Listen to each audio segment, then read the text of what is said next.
Let's review adding activities and tasks on the calendar to your Lotsa Helping Hands community website. Activities are titled things like weekday dinners for delivering meals, and a task represents a specific instance of that activity.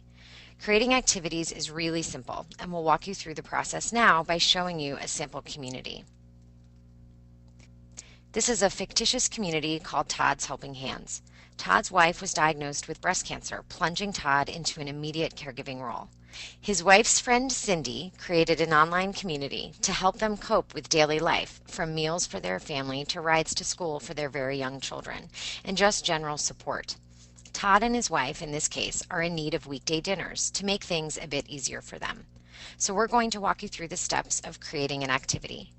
You can see right now on the community website, it's blank. There's nothing here because there hasn't been anything added to the community except a welcome message that was posted by Cindy.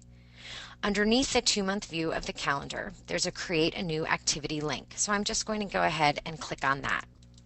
Creating a new activity is a 4-step process, and it defines the what, when, where, and who. So let's begin. Like I said, Todd and Mary are in need of weekday dinners just to make things a little bit easier for the family during her chemotherapy treatment. So I'm going to choose the activity type of preparing meals, and I'm going to name this activity Weekday Dinners. The calendar label automatically appears, and I'm just going to note that this is a meals category. Here's where you can indicate any particular dietary restrictions that may be necessary for the family. So perhaps the family is vegetarian and you can indicate that. Or maybe they like a low-salt diet. This is often something that is used in particular when someone is undergoing treatment and has a specific dietary restriction. The notes section is where you can provide any additional preferences. So for example, I might just say, please leave food on front porch in disposable containers. So this can be anything specific to the needs of the family. And then I press continue. The second step is the when. This includes the time that you want the activity to occur as well as the dates. Because the family has young children, I'm going to say that we want meals delivered between 5 p.m. and 5:30 p.m. Next, we'll choose the start date, and we need the meals to begin right away, so I'm going to go ahead and look at the calendar and choose February 1st as the start date. And for now, we'll choose the end date to be the end of March. There are a few different ways you can add the specific dates to the calendar. Under the repeat section, using the drop-down, you can choose to have the meals delivery repeat weekly.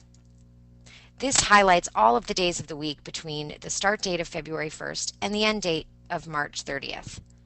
In this case, we just want meals to be delivered on Monday, Wednesday, and Friday, so I'm going to uncheck the other days.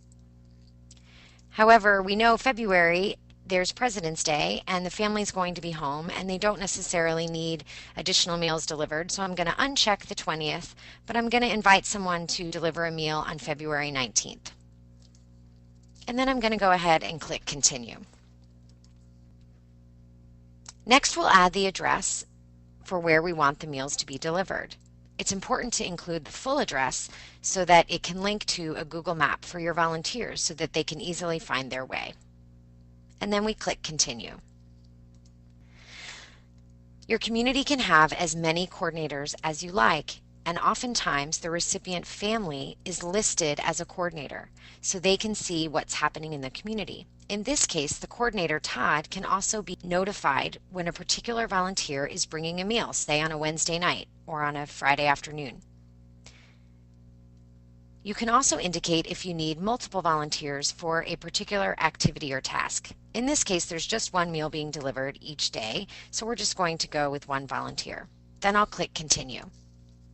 This is the final confirmation page that I need to click on to formally create the activity so that we can see it on the calendar.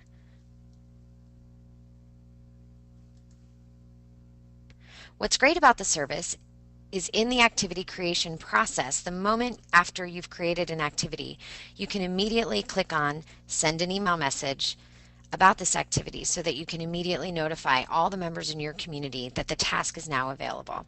In this case, I'm just going to go ahead and show you what it looks like to have a fully populated calendar by clicking on the Home tab.